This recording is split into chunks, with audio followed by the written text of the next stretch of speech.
Votre mission désormais, Eva, nous simplifier la vie en confinement, notamment en neutralisant les éléments perturbateurs et bruyants que sont les mioches et les ados. Oui, et puis alors autant les neutraliser avec deux séries qui durent bien longtemps. Comme ça, Bien on est sûr, longtemps. Oui. on est sûr de les garder Ça, devant les écrans. Alors ambiance un peu fin du monde, je le concède, mais c'est quand même de circonstance. On commence avec Homecoming, qui est disponible sur Amazon Prime Video. C'est une série sous forme de thriller psychologique. L'histoire d'Heidi Bergman, elle est incarnée par Julia Roberts. C'est quand même déjà la principale raison pour laquelle il faut regarder cette série. Voilà. Elle est psychologue de métier. Elle travaille à Homecoming, qui est un centre de réinsertion pour des militaires américains de retour aux États-Unis. C'est un centre privé dont on devine rapidement que les méthodes de traitement sont quelque peu particulières. Extrait du premier entretien avec un de ses patients, Walter Cruz. Je veux pas arriver et tout polluer avec mes problèmes de stress ou quoi que ce soit d'autre. Je veux laisser tout ça derrière moi. Je vois.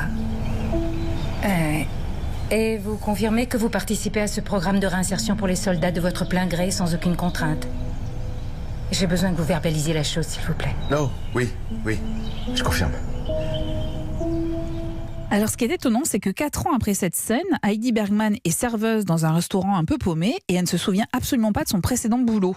Et elle va recevoir la visite d'un agent du gouvernement qui mène une enquête après un dépôt de plainte concernant les méthodes utilisées à Homecoming. La suite est à découvrir au gré des 10 épisodes et à chaque épisode, vous allez voir le pulse se construire peu à peu. C'est un suspense à la Hitchcock qui fascine, notamment par sa construction.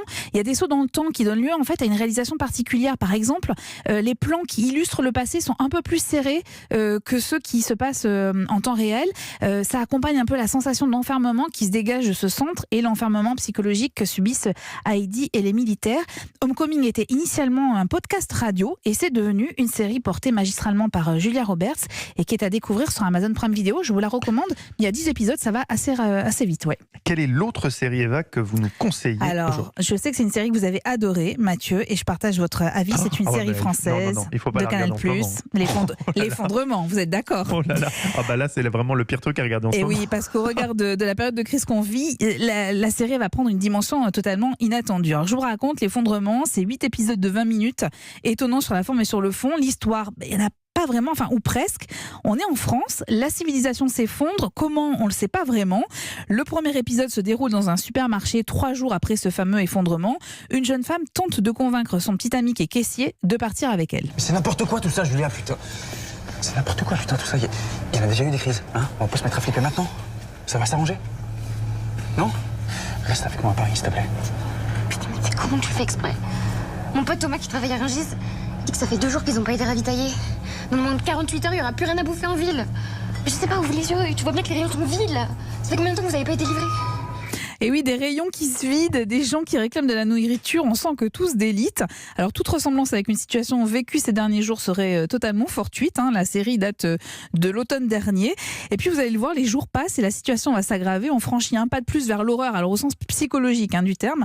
À chaque épisode, l'homme est un loup pour l'homme et vous allez le constater en période de crise. Ça vous fait rire, vous? Mais oui, ça me fait rire parce que c'est vrai que de re-regarder cette série après coup, en période de crise sanitaire comme on la vit aujourd'hui, il y a un truc qui est un peu surréaliste, je trouve. On constate qu'on est quand même... Presque. Ouais, c'est un peu prophétique. Tous les instants les plus vils sont exacerbés dans la série. C'est un peu ce qu'on a vécu à certains moments là, depuis ces derniers jours. Et en plus, je vais vous dire, moi ce que j'aime aussi, c'est que, évidemment, la série, elle excelle sur le fond, mais elle est très réussie sur la forme. Tous les épisodes ont été tournés en plan séquence, c'est-à-dire que c'est 20 minutes avec une seule caméra au plus près du principal protagoniste de l'épisode. Et résultat, on est totalement immergé dans l'action. Angoisse assurée, alors notamment pour un épisode que j'ai particulièrement aimé, qui est tourné en pleine mer.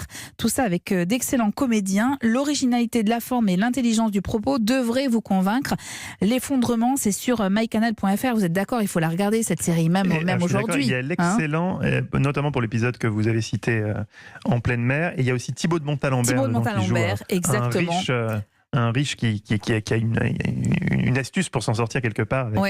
Qui essaye de fuir en avion, exactement. Qui essaye de fuir, et c'est un épisode aussi qui en dit long sur la nature humaine. Merci beaucoup, Eva, pour ce très bon conseil, même si moi, personnellement, je n'aurais pas le courage de revoir l'effondrement par les temps qui courent.